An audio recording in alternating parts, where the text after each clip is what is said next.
Hi, I'm Fish Tank. And I'm Ink Siren. Okay. Why you? That was a. You just played a What? hard as fuck song. Come on. You're not pumped. Do you not feel it coursing through your veins? Are you not living on the edge of tomorrow? Just because you may never find your way doesn't mean you got to act like that. Live and learn. Come on. Off topic. Our buddy Adam, my buddy Adam. Yeah. You're recording, right? Yeah. Okay. Well, remember his story, The Annihilation of Mankind. Did I ever read it to you? I, Um. I don't think I If you did did, I? I don't remember. Okay. Well, because he said he might remake the original, like rewrite it. Yeah. Hmm. It got me interested in writing my own version because obviously I wanted to write a side story because I was involved in the Hmm. co-creation of this world. I had my own ideas of the lore. Um, but I do respect the fact that it would have to go through him, because it would influence his main story's lore. So instead of trying to write my own one that like fits into his one while also doing the stuff I want to do, I've decided if I just have it in a separate world, there's the Adam Annihilation of Mankind, and then there's the Martin Annihilation of Mankind. So there's mine, and I've written a bit of it here. There's the prologue and a little bit of chapter one. Would you like to hear it? Yeah, sure. Actually, I'm gonna get up Adam's first. I'm gonna read a bit of the opening and the prologue to Adams, and you can tell me what you think. Okay? Okay. Because I know you're the writer. You're usually the writing type. So, and I failed maths multiple times. Not maths, English.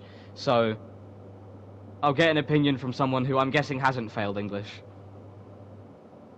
Right? You haven't failed Yeah. English, right? No. Okay, good, because that would be a worry. So here's I got a Adams. 7. Okay. The Yeah. chapter one from Adams. The blaring screams of the alarms, each and every moan seemed to get louder. Little did Jonas know that this wouldn't be the only time he'd be hearing alarms that day. He lurched out of his bed, his hair looking like the aftermath of a hurricane. Just another typical work day, he murmured to himself. Alex, you ready for school, sweetheart? He yelled. It's the weekend, remember, Dad? She replied. Say, Dad, I was wondering, would it be okay if some of my friends stayed over tonight?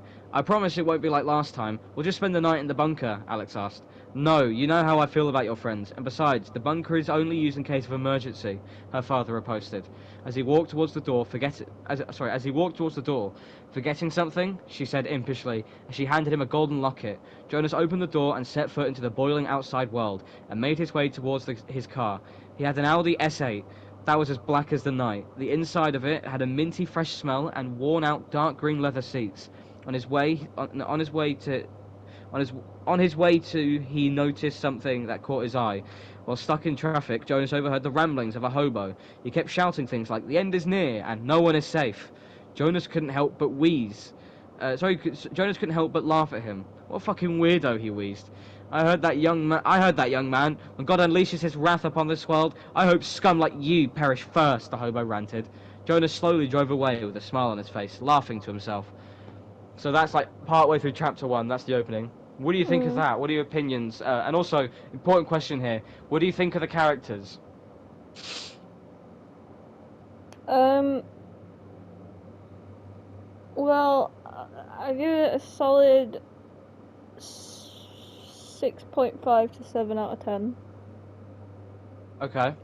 I mean, personally, I prefer, like, in stories, I prefer a lot of metaphors. That's just personal preference, though. That doesn't Yeah, that's a very reflect on the quality. poetry type thing. Um, I get what you mean. Yeah. yeah, but I liked it. I got a question for you. How old do you think Jonas is? Oh no, Answer the question. 20. Okay. Not an awful answer. How old do you think Alex is? By your tone, 16. No, no. Take it. Don't go off my tone. Okay. Okay. Off of what is said in that like extract off of the way she acts, off of what she said, and how Jonas talks to her, and the implications of their lives and what they do. How old do you think she is? 14? 14. Is that your final answer? Yeah. Okay. Can you please give me your reasons for that? Because she's asking if her friends can come over. You don't have Okay. to ask if you're over 16, really. Well, over 18, really, but... Would you like to know how old she actually is? Yeah. 17 and a half. 17! Why is she in Oh. school? Why does she have school? She's 17. I'd like to point out that it never explicitly says how old she is. So we didn't know. When we read it, because I read it to a bunch, to the friend group originally when he first wrote it in like year 7, yeah. Not year 7. Maybe like year 9, I think, or year 10. I read it to them. We had a little listening party, a reading party, and we all assumed that she was around 13, 14 from the way she was talking. And then later in the book, sorry, short story actually. Technically, it's a short story. There is a subplot to do with her and the son of the other main character, and his name is Danny. That's the son, by the way. The other main character is Gary, and his son is called Danny. And they have a love subplot, a romance subplot, where he is very explicitly over 18.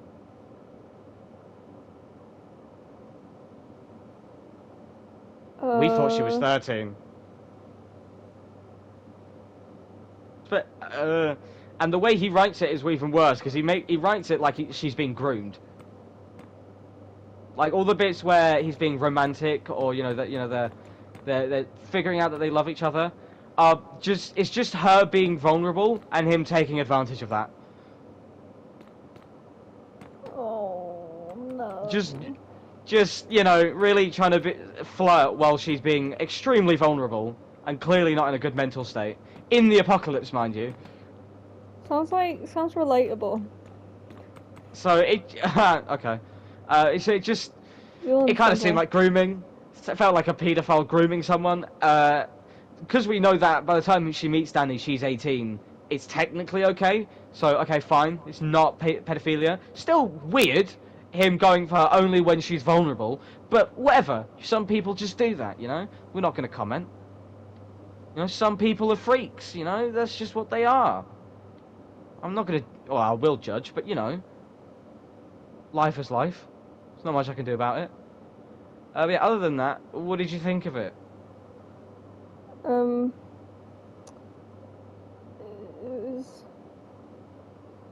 was interesting.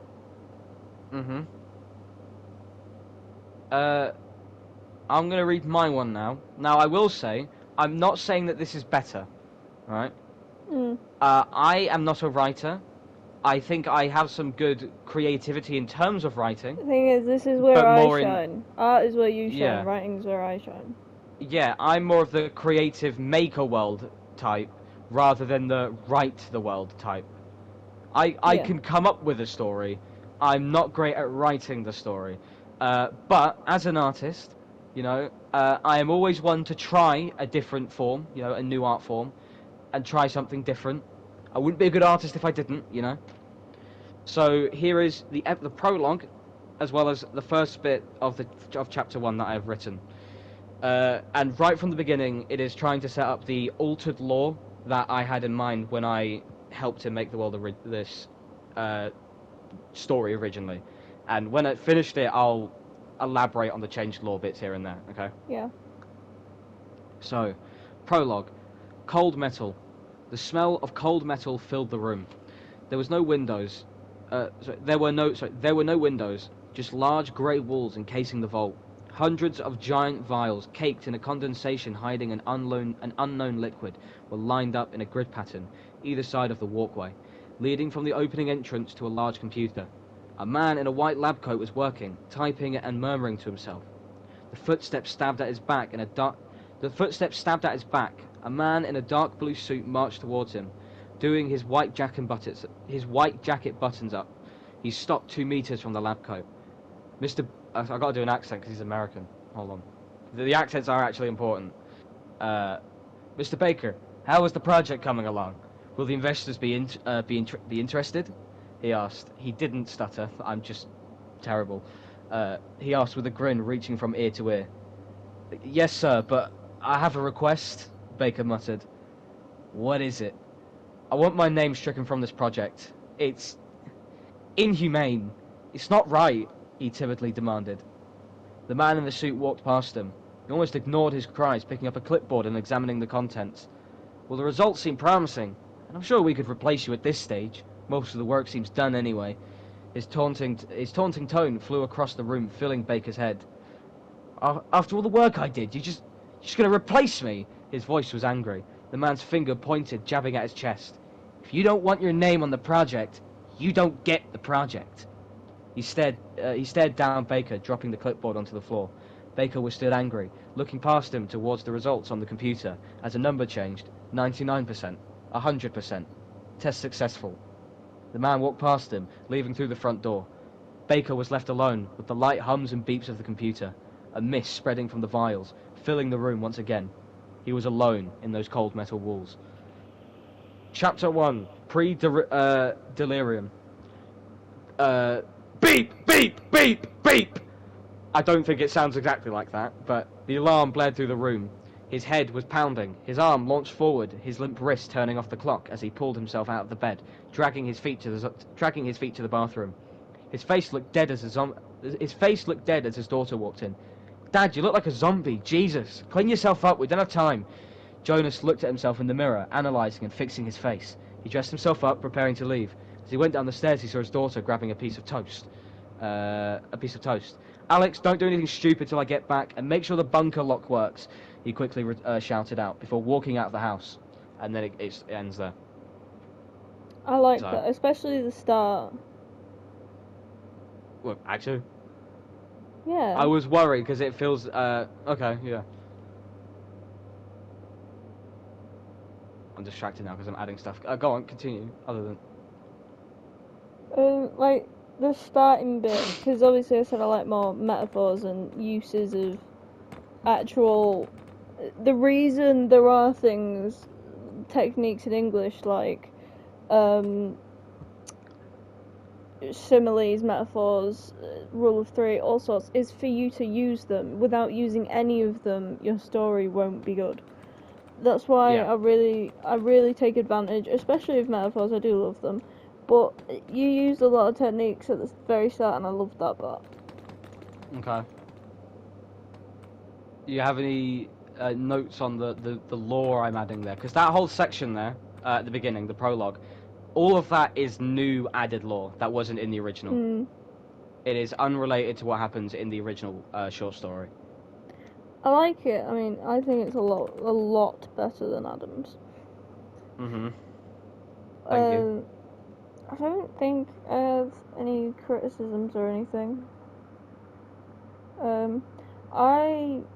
Again, out of personal preference, like, this isn't a criticism, I prefer stories maybe without dialogue, mostly, like, most of my stuff doesn't have dialogue in it, some of it does.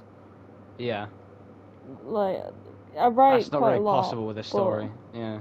Yeah, it's not possible with that story, but I liked it a lot. Especially this one. Thank you. I was hoping the prologue would be good. That's my main selling point with this version, being the new lore that's added, that allows it to be expanded into a wider universe. And so starting with that new lore, specifically the mystery. How much do you know about the annihilation of mankind, by the way? Not much. Right. Okay. I don't know if I should say it, because it would technically be a spoiler if I ever actually read what I've written to you again, like after this.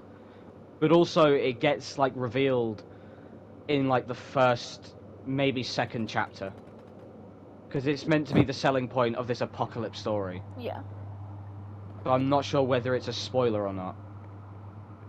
It depends if you want to tell me or not. Or you want to wait for me to find out?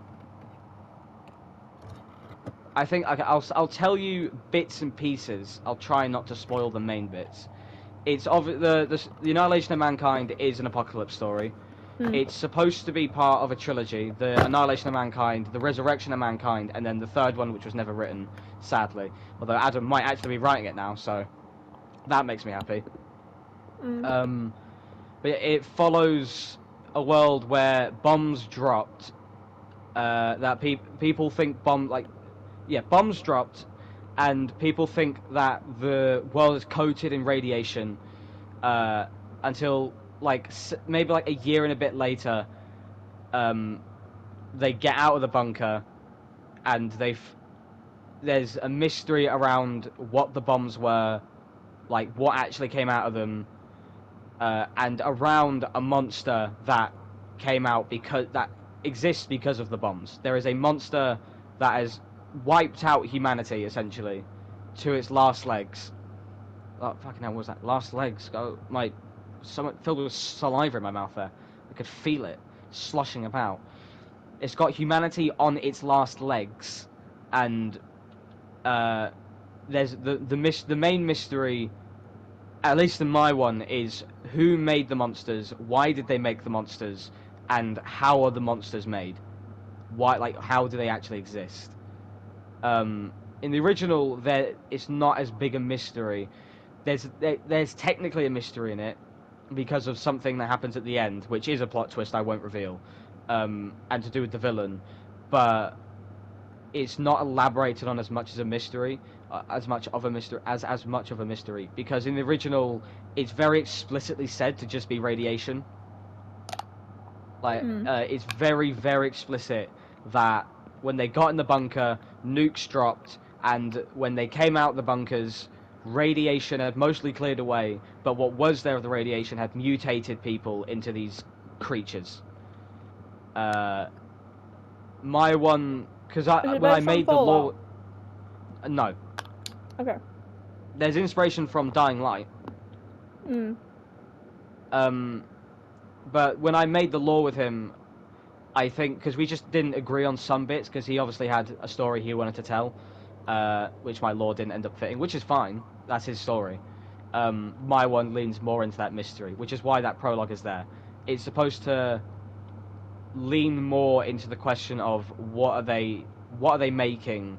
What is this project that's so inhumane that he wants his name stricken off of it? But then also, to what extent is he involved that he doesn't want to be replaced, right? Because there's a difference between having your name taken off the project and being off the project, which I feel is very clear. So what is it that he's working on that he doesn't want to be known for making, but he does still want to work on it? He doesn't want someone else to do the work instead of him. You know, what's happening? As well as, like, who is this Mr. Baker, the scientist, and, you know, the guy in the suit. I would ask you what you think is happening, you know, your theories, but it's kind of impossible for you to come up with a theory yet, because there's only a prologue and one extract of a chapter. Yeah. You haven't even seen what the monsters are yet, so. But yeah, mine is supposed to lean more into the mystery aspect. I'm glad it's good though. That's a weight lifted off my shoulders though. Yeah, the thing is, Adam didn't really use any techniques, and B, it was just kind of boring. I like the story, because I didn't come up with the story. I helped him with the world building and the lore. He came up with the story for the most part, and I actually really like the story that he tells in it. Probably helped by the fact it is a short story and not a novel, so he can fit a lot of decent events within a shorter time frame, which means they don't get elaborated on much. But I do like what he tells. It's just the way he tells it isn't the greatest. I think I could probably send you the doc and you could read it yourself, because it is only it's like 11 pages, like 8 chapters. It's not actually that long. And some of those pages, I think it's actually more like 10, because one of those pages he accidentally copy and pasted like 3 paragraphs the same time, like 3 times. So one of those pages isn't actually real. but I like the story he tells. To recap it, so he goes to work, has some stuff about, like, oh, my wife is dead, and then he ends up leaving early. While leaving early, he runs into the hobo again, and nukes drop, and he races home, gets his daughter, and he gets into the bunker. They leave like a year and a half later. When they do, they run into the monsters and a guy called Gary and his son Danny, who welcome them into a place called Empire City, which is a new city. They're in LA, by the way. They're in California, where after the bombs dropped, Gary, acting as the leader, formed this new society known as Empire City, to keep people safe. He also reveals, though, that some time ago, a guy called Marcos didn't like what he was doing. This part's lore that I helped create. Because this Marcos had a different view on the world, which was that with Gary, he saw it as humanity is dying, we need to help revive it. We need to resurrect humanity because we're dying, We need to bring them back. Marcos's view, however, was the opposite. It was humanity is dying, and we need to put it out of its misery. We do not have enough people to survive, and even if we did, we're the reason everyone is fucked up. It's just going to happen again. Like, he's seeing it as, we have basically proven humanity can't last on its own. At some point, this will happen again. It's happened once. Statistically, something this bad will happen again. And that next time, we probably won't be so lucky as to have the chance to bring ourselves back. So let's just end it now. Right? Because that's the way he sees it. We have no way of saving. He thinks there's not enough people. Humanity's dead. We can't revive it. We're all going to die anyway. Within a few generations, we'll go extinct. Even if we could save it, it wouldn't matter. We should just kill ourselves anyway, because we should be the last generation, because it's just going to happen again. And so the way he sees it is, instead of saving everyone should just die, or at the very least, not procreate. Don't have a baby in this world. You're just going to be birthing them into a dying species. This is the last generation. And so he leaves with his own group of people who believe him, and he goes by the name The Bull, and he forms a group called the Children of Anarchy. And the Children of Anarchy are the rivals to this Empire City, and they attack them back and forth. And I think the events of the story, they go like, they're doing their thing. He's like showing him a tour around the place, and then the Children of Anarchy attack. And when they attack, they end up beating the children. They find a map they had. They follow it back to his headquarters, where Gary decided, fuck it, I can't deal with this anymore. I'm going to kill Marcos. And then he gets to the headquarters, where he finds him, discovers he's been running experiments on these monsters, and then Marcos does a thing which I won't spoil because it's a plot twist. And he ends up dying. They kill him, and then the story ends there.